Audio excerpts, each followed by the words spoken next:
Okay, so we'll get started. Welcome to our audience around the world, as well as to you.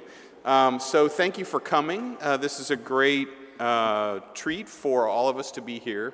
I think this is my fourth time in Perugia at the International Journalism Festival, and it's one of those things that when I come, I always have to remind my colleagues that it really is work. I'm not just here to drink wine. So if you see me drinking wine, don't tell my colleagues back in the United States. We have a great panel today that's a little bit different than some of the things that we have done before. And just to give you a little bit of background, I'm going to start by talking about the growth of fact-checking. But first, I want to introduce our panel. I am Bill Adair. I am the Knight Professor for the Practice of Journalism and Public Policy at Duke University in the United States. It's in Durham, North Carolina. Joining me is Alexios Mantzarlis from Pagella Politica and FactCheck EU, and Peter Cunliffe-Jones from Africa Check, and Peter is based in London. We have done this before with various things, so we know each other well, and you'll see plenty of evidence of that because we have a lot of fun together, and we want to keep this free-flowing. I thought we'd talk for 40, 45 minutes and then be happy to answer questions. This is the kind of thing we can talk about forever because all of the three of us believe so much in fact-checking, and it's also a lot of fun. I find it to be a really rewarding form of journalism. So I thought I would start by just talking about the growth of fact-checking around the world, just so you have a sense that this is a really important global movement in journalism. And it's relatively new, and it has sprung up for a variety of reasons, the biggest one being that we're all connected by the internet. And of course, the connection of the internet means that crazy political claims can spread much faster. And so what has happened is that journalists have sprung up to try to fact-check the political claims. They're not all crazy, but it is a time when when just a ridiculous falsehood can spread incredibly fast. So I'm going to show you some data from a fact-checking census that we did at Duke.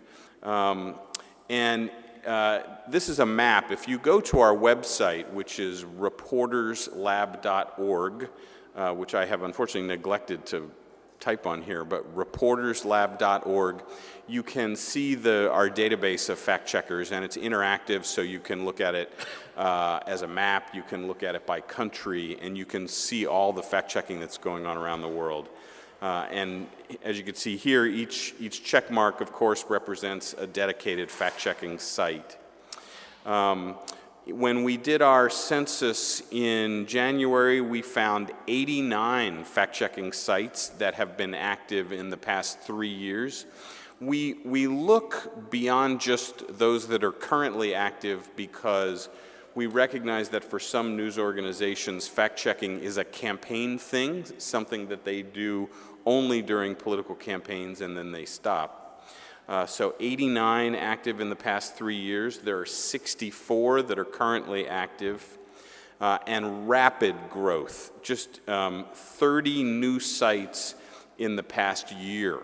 Now part of that is we found sites that we didn't know about, that not all of those are newly started sites, but many are, particularly in Latin America, where Laura Zammer at Chicado and Carolina Cairo have been leading a wonderful movement in the growth of fact-checking in Latin America. And I'll show you how much growth there has been there. There are 38 fact-checking sites in Europe that have been active in the past few years. And the source for that is the Duke Reporters Lab, which is part of my work at Duke University. In the United States, I think the number is something like 28 now, something like that. not just dedicated fact-checking organizations like PolitiFact and factcheck.org, but also many news organizations, newspapers, but also television stations are dedicating people to do fact-checking. And here's a look at the 7 sites in South America. So just to talk a little bit about what they're like, 56 of the 89 sites are part of legacy news organizations, meaning they're part of newspapers, television stations, television networks. The other 33 are startup companies, not-for-profits or NGOs, like Peter and Alexios' organizations. 80% of them use ratings. This is a fun topic that yielded one of the most spirited debates I've taken part in a long time. It began here last year, a debate between me and Will Moy, who runs Full Fact, the fact-checking website in the UK, and I'm a big supporter of rating systems. I'm the inventor of the Truthometer at PolitiFact and our true to pants on fire scale. And Will does not believe in rating systems, and so we had a very spirited debate here last year. And I think, did we actually get down on the floor and wrestle? You know, it was pretty civil though, right?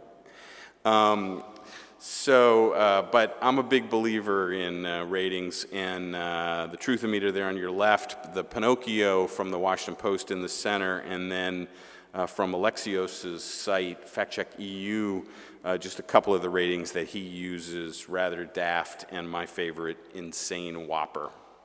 So, and the whole idea is when you do journalism to research a political claim, that you provide the additional summary for a reader by telling them what the rating is. 29 of the 89 sites track campaign promises of presidents, prime ministers, governors, and mayors. You see the Morsi meter there on the left. That's from Egypt, site obviously not around since the coup. And then the Obameter, which is PolitiFact's feature that tracks President Obama's campaign promises.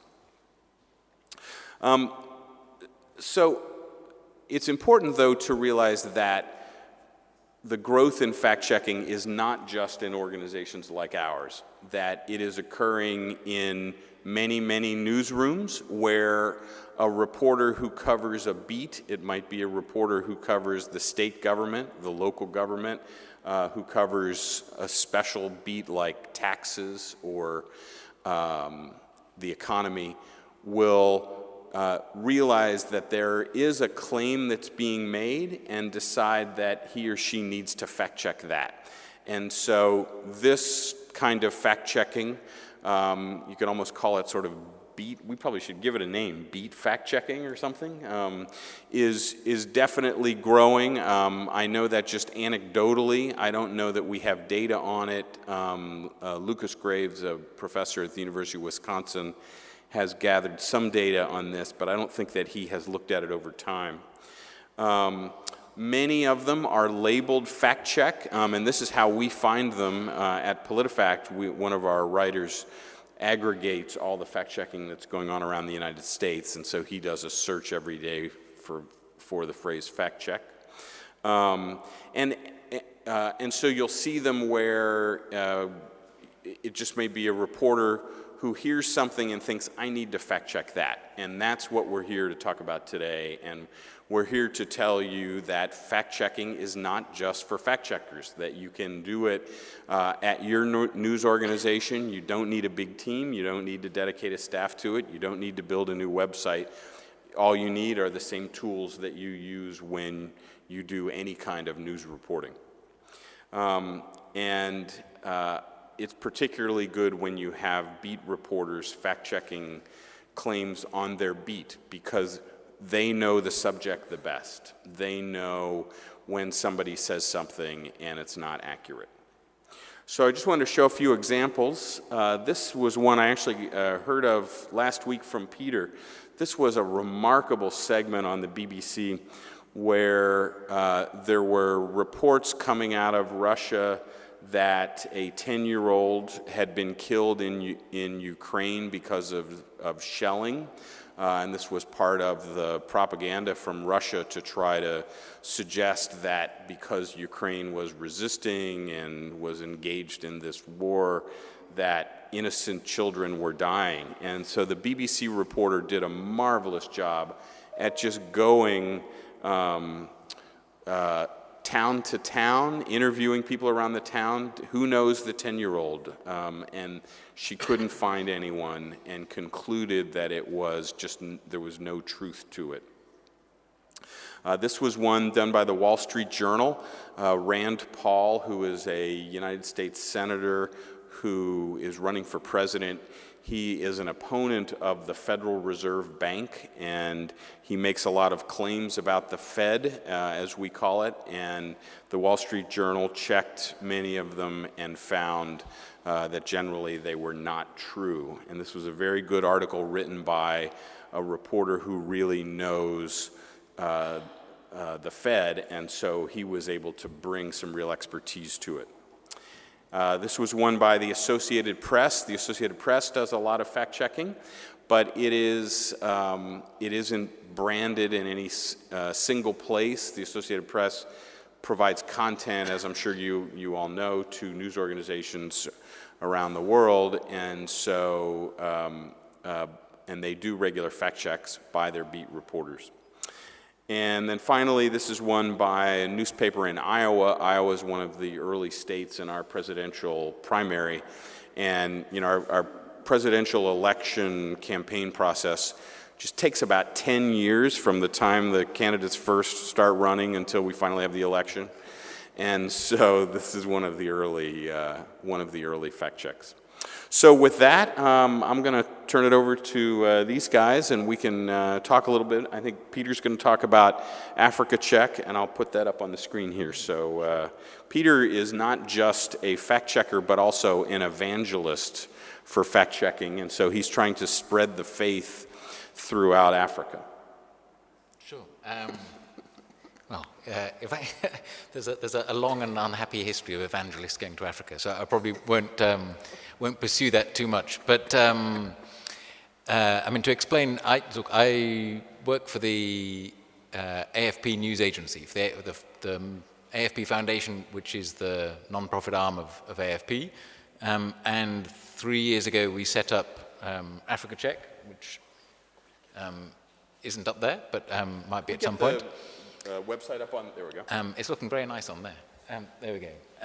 And so it's based in the journalism department of Wits University in Johannesburg, South Africa, and operates in South Africa, in Nigeria. We should very shortly be operating in French from Senegal, Dakar, Senegal, and does what quite a lot of the other fact-checking sites do, looking at claims that are made in the public space and looking at the evidence and so on.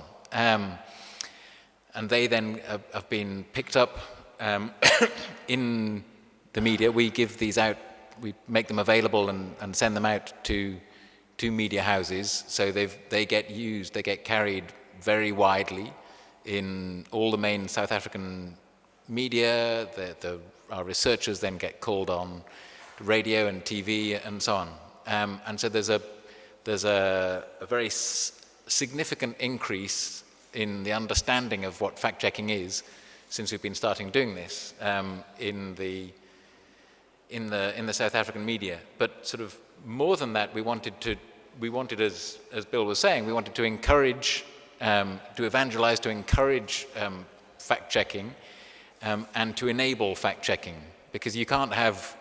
It's incredibly dangerous in any media environment where you have one organization, you know, the state media providing the state story. You can't have one fact-checking organization doing fact-checking. You need hundreds, thousands of media checking claims at every level. Local journalism, community journalism, national, regional. So we run an awards. We started it last year, and 40 different media houses from 10 different countries entered the awards. We'll be launching it again next month, and we hope that more will be taking part. It was won, you can see the picture there, by a great journalist from Ghana who had produced a film looking at claims made about by the Ghanaian government to have eradicated a practice that was of alluvial gold mining, so gold mining in rivers, which they use mercury in order to do the gold mining, and it's destroying Ghana's rivers. The government claimed to have eradicated it. They went and filmed people doing it. It was a reasonably simple process, but it was very, very well done. It was very powerful and so on. As a result of providing the awards, this film that had sort of sunk without trace, so to speak, in Ghana, was then given a national showing. It's now been picked up and being funded to be shown in all the schools, or in schools in every district, not in every school, but in schools in every district of Ghana, where they're then having discussions at school level about the harm being done to the rivers by this practice that the government said had been eradicated. So there's a real impact through the awards, and that's what we're trying to do, is to support and encourage that. But part of that is that we recognize that it's, without being self-congratulatory, that fact-checking is quite difficult. And so we try to provide resources on the site, and that's something I think we can maybe talk about what enables people to do fact-checking. And the biggest thing that we found that operating in South Africa and in Nigeria in particular is that it's very hard to get hold of the data, of reliable data, to check the claims that are being made against. So that's something that we're trying to do through the site, is to make that available to people in ways that, we're all journalists, and ways that work for journalists. But so that's one of the first things we do. But the fundamental thing that I think we're doing is to try to kickstart the skeptical reflex, so that people don't, as reporters too often do, go on autopilot, and just somebody, a minister, an official, a company owner has said something, so you report it. And there's a lot of that takes place. And so I think it's by providing the example of fact-checking, that's one of the things that we're, and then providing the tools to carry it out, we're trying to kickstart that reflex and then provide the tools to deal with it in the regular journalistic workplace. Great. I'll stop there. Alexios? Hi, everyone. So, as we're talking about why journalists should actually care about fact-checking, it's worth starting with the awkward truth that journalists reporters and fact-checkers often play on opposing teams in the battle between accuracy and timeliness. We root for different sides, and this is important to understand why there are two worlds that try to do the same thing, carry information, but often don't speak to each other, and we want them to do that more. So, this is true to the extent that we have had a leading editor of an Italian newspaper tell us, "Oh, you're the facts guys." Who cares? So that was nice.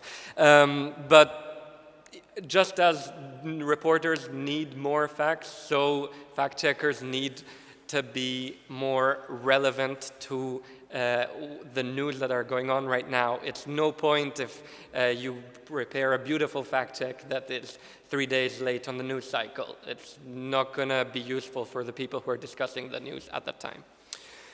But what I wanted to cover is that actually news beat reporters should care about fact-checking, because fact-checking can actually be newsworthy. We started out as 10 idiots out of uni, and we were approached as our fact-checking site in Italy got larger, by media organizations who wanted fact-check content on TV, on radio, on press, online. suddenly we were like, okay, so this isn't just a civic duty, there's actually novelty and newsworthiness to it. And why is that? I mean, I found 3 reasons. One, I mean, fact-checking can be funny. So when someone says, you know, the EU wants to ban toasters, and it's, you know, lunacy, it makes for a funny fluff piece that you can run and people will read something pleasant that isn't just kitten, but actually it talks about something concrete, like the EU and what it does. It speaks truth to power. So when we bring fact checks that force politicians, and this has happened only via our interaction with reporters, because it is rare that a politician will apologize or correct his claim just from what happens on our site. But when that fact check is carried on TV or on radio, they correct themselves. And that's, once again, great news. To have a politician fumble an excuse as to why they made up a number, that's newsworthy. And finally, it's, you know, part of reporters' job should be to inform, not to bring information. And I will forever remember this piece on The Guardian on how much difference there is on basic indicators of the knowledge of people and what the numbers actually are. You should look it up. There's this huge discrepancy. I think they did it just in, not just in Britain, actually, across Europe. If you ask average people, what's unemployment rate? What's the rate of how many Muslims are there in the country? How many foreigners are in this country? You know, very basic indicators.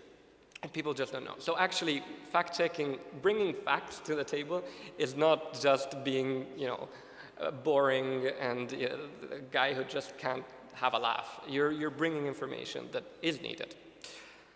So what can we do? How can we team up is what I would like to see if anyone has ideas and to get out of these few days. So no one thinks reporting can live without a more concrete and coherent process of fact-checking, and I think I see Craig Silverman here. If you read, you know, if you see how much damage not fact-checking has done to the credibility of the press. So clearly it's something that is necessary. We have sent out a survey to journalists in Italy about a service we are preparing, which is called Trovadato, which supports people, journalists, to find reliable data, basically. And the 3, I had them somewhere, but the 3 things that the interviewed journalists rated highest among the things they need is that they can't, when they're looking for data, that is, they're not sure about the reliability of the source, they're not sure if it's the most up-to-date, and they're not happy in the format it's delivered. This is maybe more the case in Italy than elsewhere, but when you finally find data, sometimes it's, you know, in a PDF at best. I mean, sometimes we found it in a JPEG, and it's just like, why have you put a table on a JPEG? What possessed you? But it happens, and what we do, which wastes a lot of time, is translate this data into something that we then reuse, and in 2.5 years of work, we have collected and put together an archive of 10,000 data sets. This is something that we believe is sort of the scrap of our work, because we hyperlink to these sources, or we transform them into Google Excels, for example. But it's material and content that journalists could go to, could use to know that it's a more, you know, certified than just looking it up on Google. So it's a two-way street. We, as purely fact-checking organizations, need reporters. I mean, sometimes we come out with fact checks, at least on Pagella and on Fact Check EU, and we're so excited because we think it's, you know, really newsworthy, and then traffic just tanks because no one cares. And I think that's part of, I don't want to make it everyone's thing, but part of fact-checking is also that we don't quite have that tactile feel for what's going on in the constant news cycle, but we do bring an attention to data that everyone uses, that all reporters use, because we're not fact-checking, what my mother said. We're fact-checking official leaders. So chances are it's data and information that reporters will fall on time after time and will not know whether it's true or not. That's a very inconclusive end to my speech. So you mentioned the resistance in a newsroom. What advice do we have for reporters, editors who run into that? I mean, I ran into it at the St. Petersburg Times initially, where the political editor wanted nothing to do with it. And he said those words. He was like, I love it, it's a great idea, let's do it. I want nothing to do with it. Because in his view back then, it was disruptive, and I think he was concerned that it was going to mess up the balance he had of sources, and that if people got mad at the fact checkers, they would take it out on him. How should we overcome that? To me, it goes to the question of what's the point of having reporters if you know that they're reporting nonsense. If you have two politicians who are in an election campaign, both of whom are talking crap, and you simply repeat what they're saying, that's you're not that. To me, that's at best that's half the job you're supposed to be doing. So I don't really see the point of doing journalism if you're not trying to tell the reader what you think has actually happened.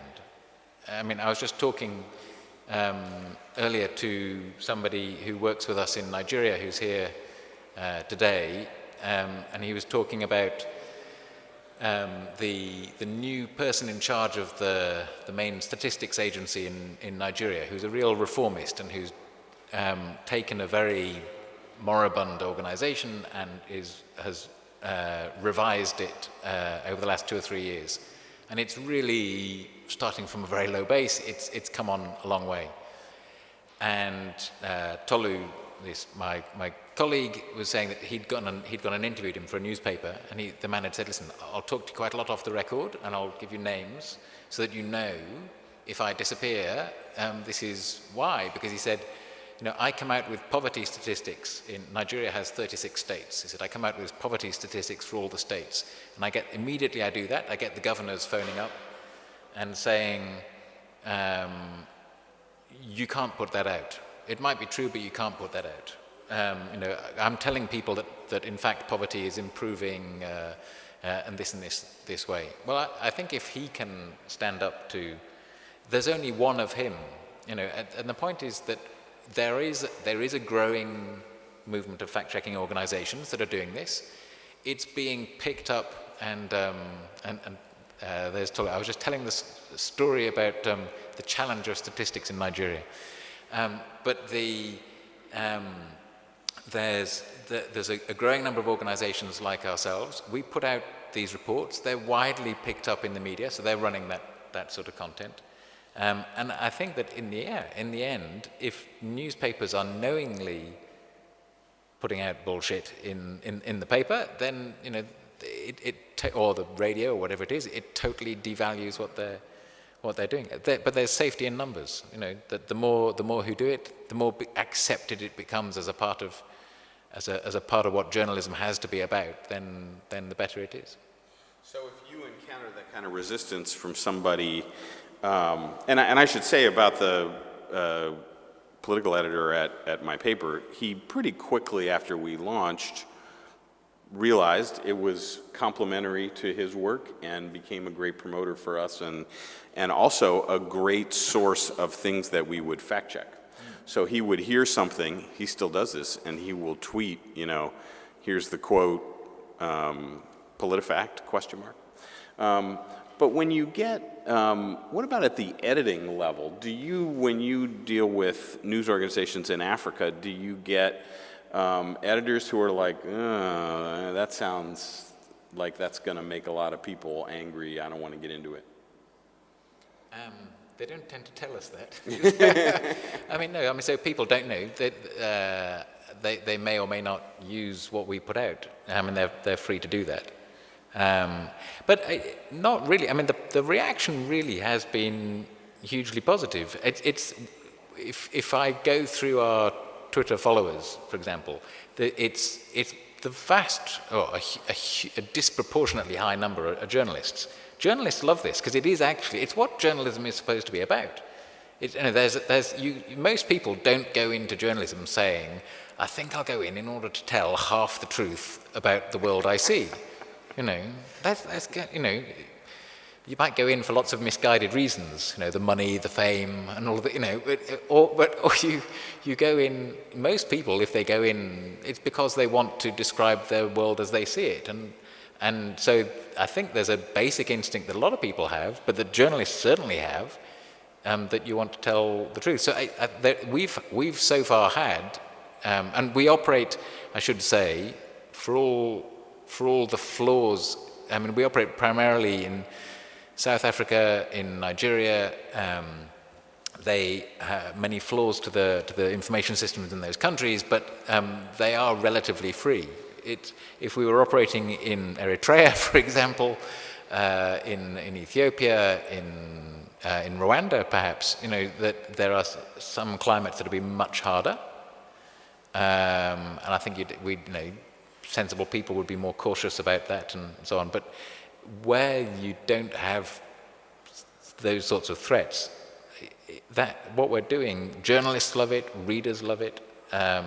The reaction is really positive, and I think, like the editor you were talking about, they catch on and they see that. And if they don't tell us.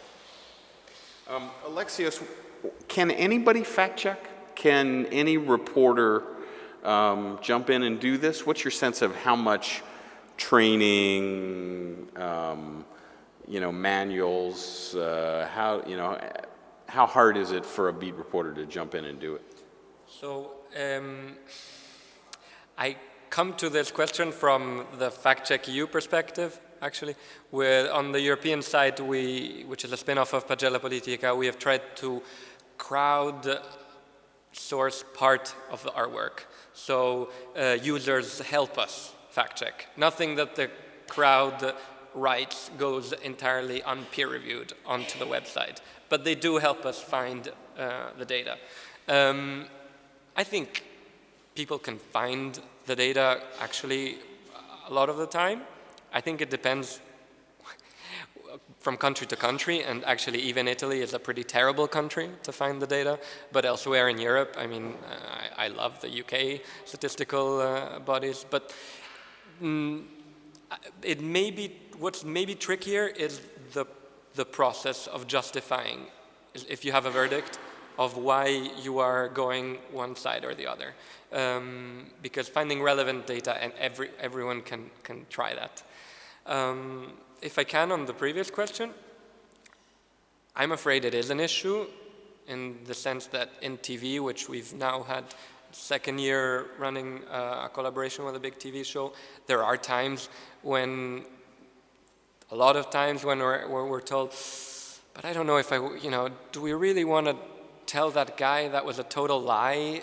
Will he come again? These talk shows are based on, getting big names there. If you get the big name there and he brings the audience, the share to your TV show, it's not courtesy, is it, to tell him, you're a big fat liar.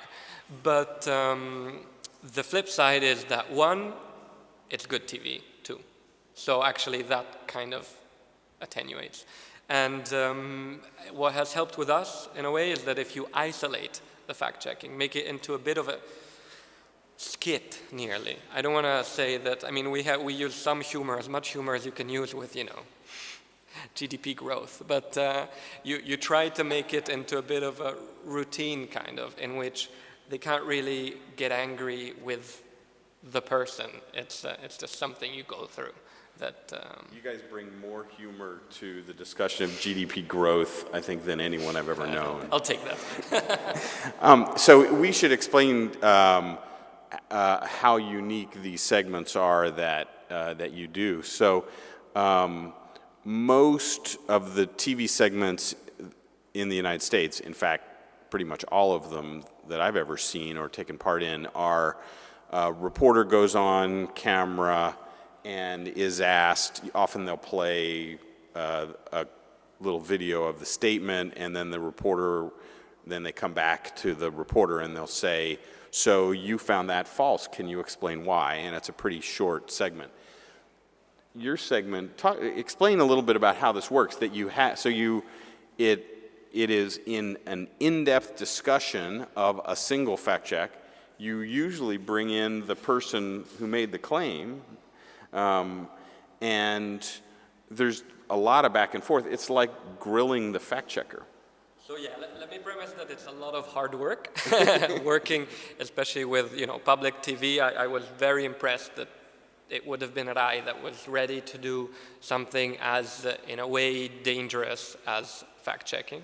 This has been a slug, for people who come entirely from a website to be able to mediate into a TV product. But yeah, when we work, there are two aspects. First, the newsworthiness or the keeping your audience comes from leaving the verdict last. So the audience follows you through the boring stuff, which is where you actually explain why something is true or false, because they want to know the verdict. So that's always helped. And the other thing that helps is that there is back and forth with the person involved. That's the hardest part, because usually they're trained to dispel something that's been told about them, and as a fact checker, you are not. But if you're standing after that, that's far more effective. I mean, when you're in Italy, everyone, if there's Italians in here, I'm sure your mother, your brother, your father, someone in your family, close family, believes that prices doubled with the euro. I'm certain. My mother does. Don't feel embarrassed. And so when you go through something like this in front of 1 million people, it's a lot more. And 1 million people who are more likely to believe that than when you do it in front of tens of thousands of your readers online. You're doing a much bigger service. So again, the need for a symbiotic relationship between fact checkers and reporters for me is key. So what tips do we have for editors, producers, reporters who are interested in doing fact checking as part of their other work? What should they do? What should they look for? Let's give them 3 or 4 tips. Well, I think the first thing, the first question so we have a protocol that whenever we look at a claim that's been made, the first protocol is that we contact the person or the office that released the claim, and we ask what the evidence is.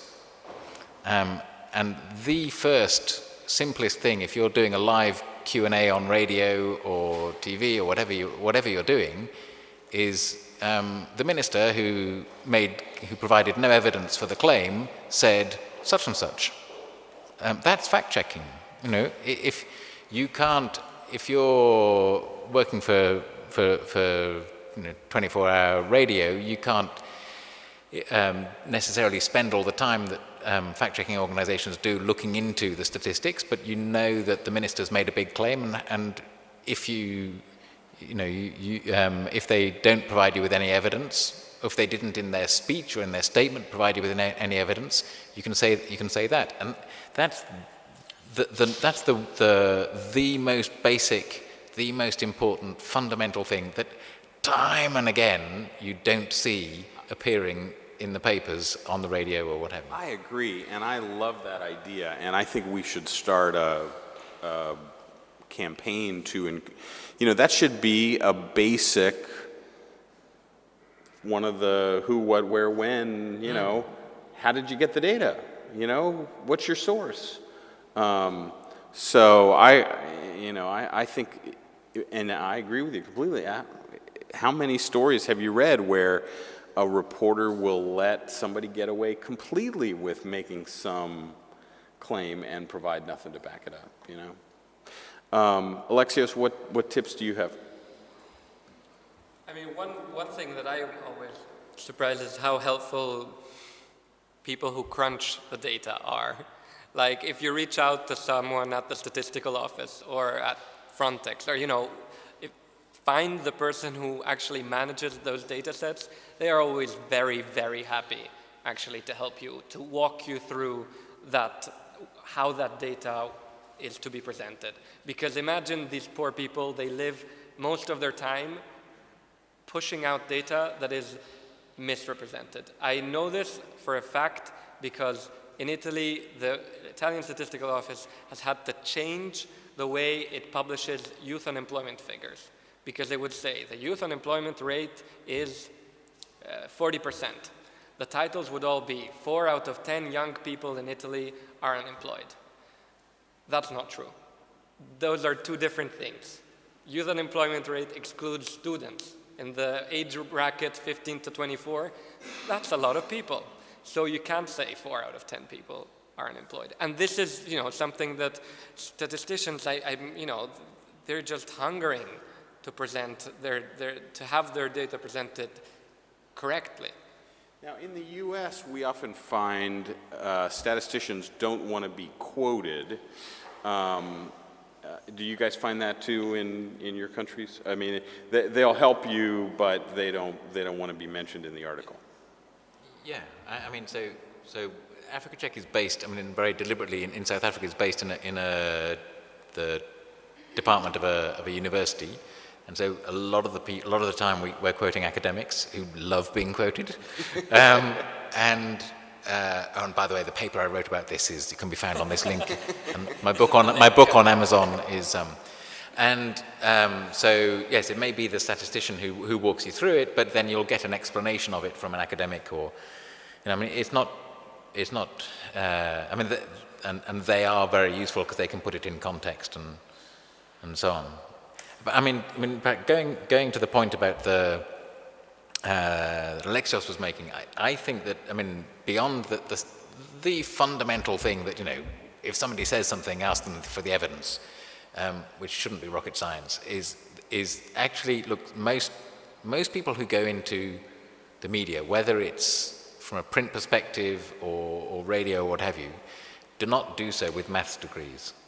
They haven't done statistics courses, and you don't need to. None of the people who work for Africa Check are statisticians, but they're learning some of those simple traps. And I think there are a lot of quite simple traps that you can pick up on. I love the title of it, the full fact that we just mentioned before. They now run something they call a stats self-defense course for journalists in London, where they're trying to train journalists in how not to be fooled by statistics. And it goes through things like, look at the time frame the minister will show you a carefully selected graph that shows an uptick in something positive or a downtick in something negative, and it's very careful, and then you find actually, it crashed like that, and it's just gone up here over this time frame, and so on. So you draw it out. So look at the time frame. Ask what's the actual sample size. So it's 4 out of 10.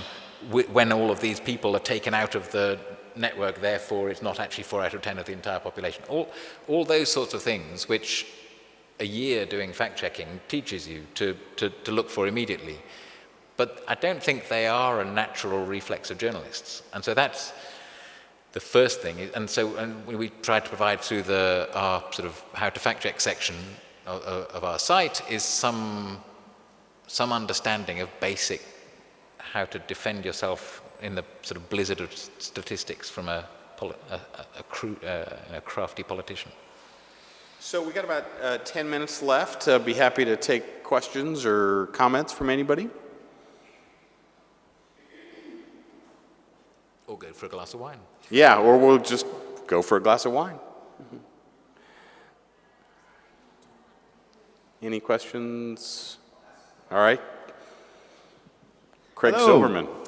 So I was wondering, one of the challenges is reaching people who, in a sense, don't want to be reached, who believe the information that's being put out there because it's in their interest or it aligns with pre-existing beliefs. I'm wondering, just if you think what some of the approaches are for kind of getting past that inherent bias that people might have to, because sometimes I feel like the people who most need the fact-checking will ignore the fact-checking. And I wonder if you have any thoughts of sort of ways of cutting through or ways of actually making your stuff travel into those communities where maybe there's already, the misinformation has taken hold. Sure. One of you guys want to take that?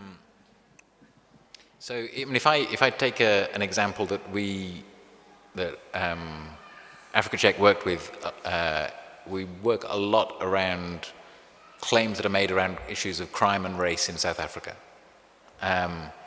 And you've got some very entrenched views in different communities and people with different perspectives in the country. And so the first thing is that if you look at how people react to our reports when we report about that, a lot of people will react. We put out a tweet or we put out a report and it'll have a headline that presents our conclusion.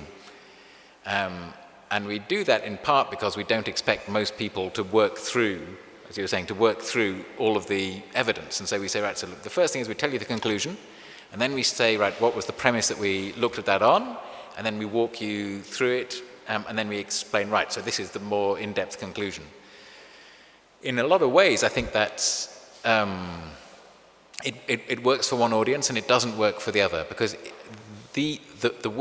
showing you working out is the most important thing you can do. And so, so in radio terms or TV terms, the thing that Alexios does, I think is great, because it takes somebody through and says, right, so we start from the premise of 4 out of 10 young people are unemployed. It looks realistic because they say 40% and so on. So, and you start for that.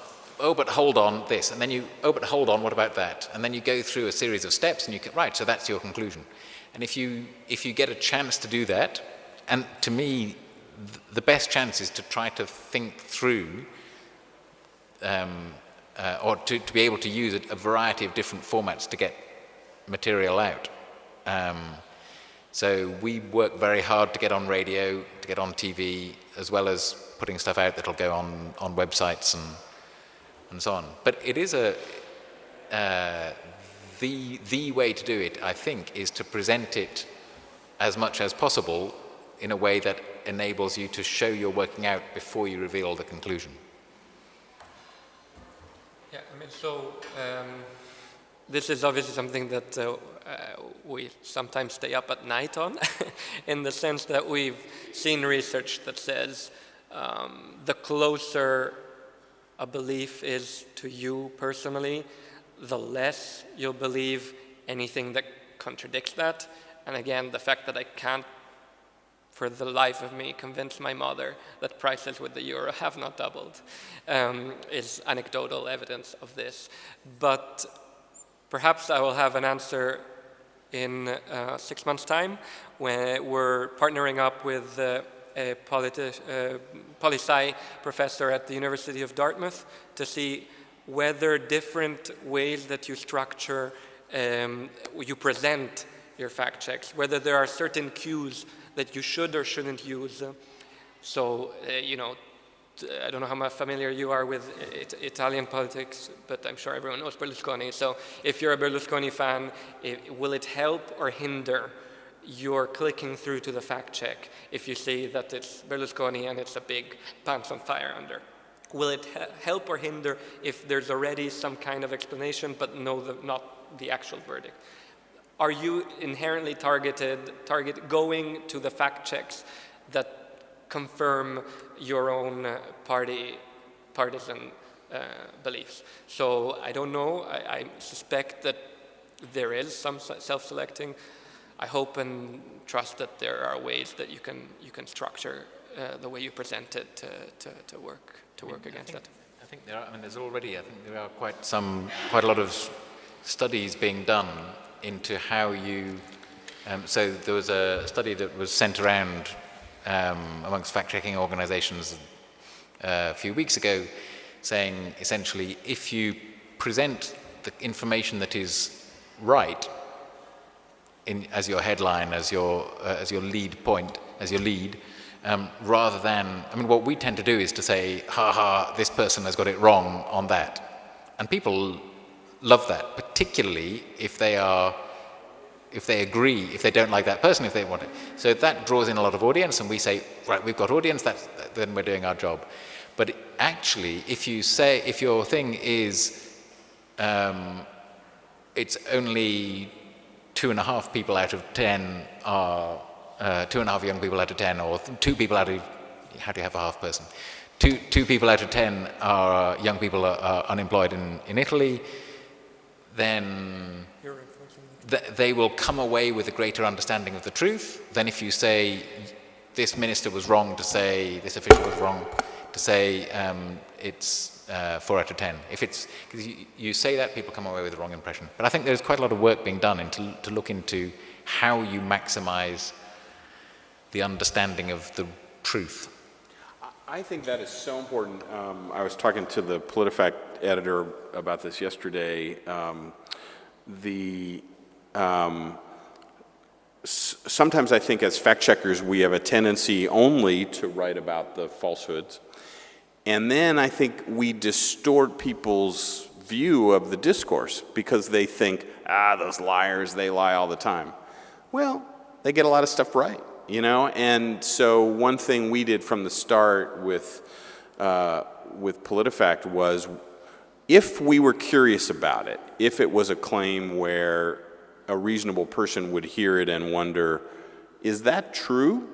Then we would fact check it. And if we got to a conclusion that it's true, we still published the fact check. I think that's really important. And that's something where there is some disagreement among fact checkers. Factcheck.org, the pioneer of fact checking and an organization for which I have tremendous respect, their process usually is, if they find a claim is true, they don't usually publish about it. And so, you know, there's room to disagree. I just think there's value, and I think of it from the point of the curiosity of the reader. If the reader's wondering if something's true, we should answer, even if it is true. You have a question in front. Actually, I got 2 questions. Okay. The first one is, how can a fact-checking organization be sure or reassure the users that it is neutral and balanced and not biased? And the second question is, how can fact-checking be effective in an environment where there's no accountability or very little accountability? I'm thinking about the place we are. For example, Italy. Your first question, are you referring to the fact-checking organization being neutral? Yes. How can it defend itself from the accusation of being biased by the persons who are regularly pointed as liars? Well, it's funny because we hear it all the time from both sides. I'm sure you guys do. And one easy answer is, hey, didn't you just use our fact check that attacked your opponent in your TV ad? And so to remind them that the truth meter swings both ways. Although that gets you into charges of false bias or false balance, where people will say, well, you're putting your thumb on the scale to give Democrats a false because you gave Republicans a false. We don't do that, but people complain about that anyway. I don't know, what do you guys think? I mean, I think that the number one defense is, it's not about us, it's about the evidence. If we don't ask, in fact, I'd encourage people not to trust us. The idea is that we're trying to make people skeptical, not cynical, but skeptical, and to check the evidence. We can't, Africa's quite a big place, and we can't possibly check all the claims in one city, let alone one country, let alone 54. So we're not going to try and do that. What we're trying to do is to kickstart that reflex, and we ask them to deploy that towards us. And that's why with every report that we put out, with every element that is subject to dispute, we source it to evidence. There's a lot of things that we think that, look, it looks like this might be verified on that basis or disproven on that basis, but if we can't find the evidence, we don't say what our hunch is. We always base on evidence. I think that the only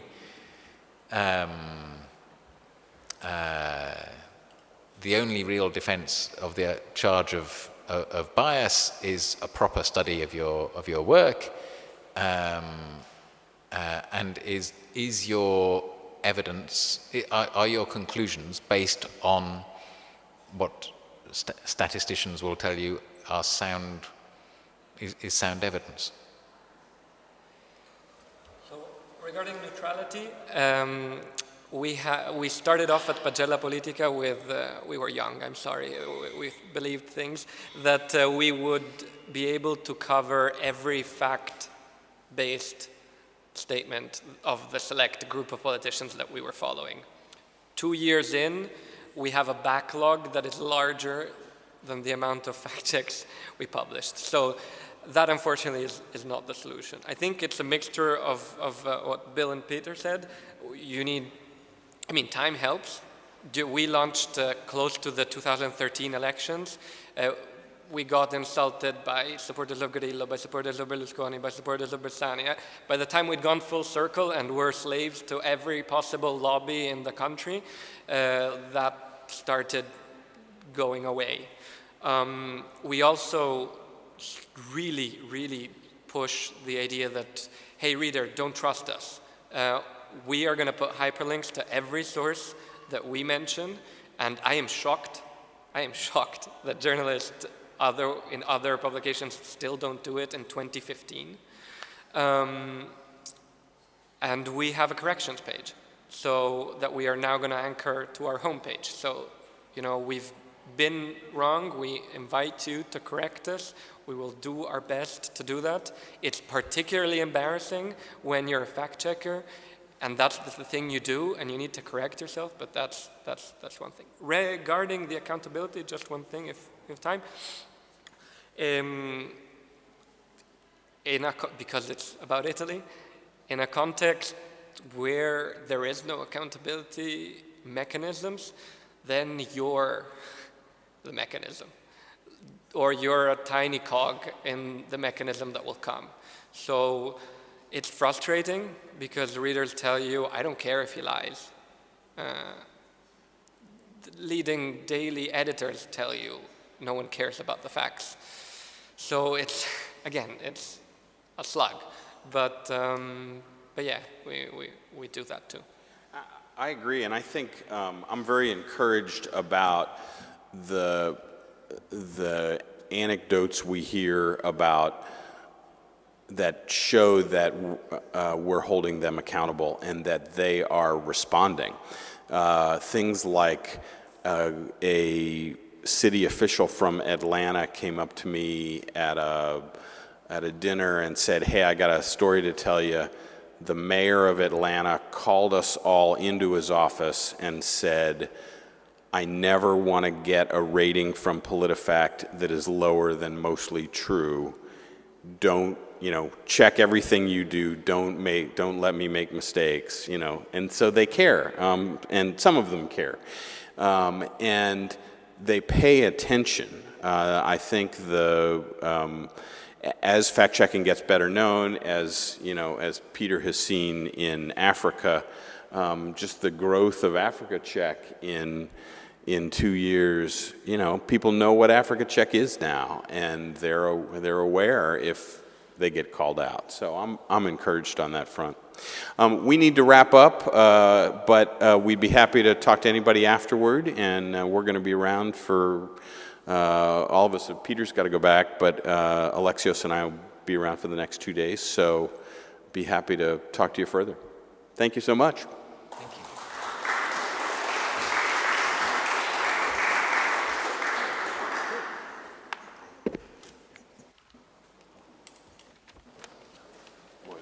Microphones in the after period, with like the mic's still on and people and yeah, exactly.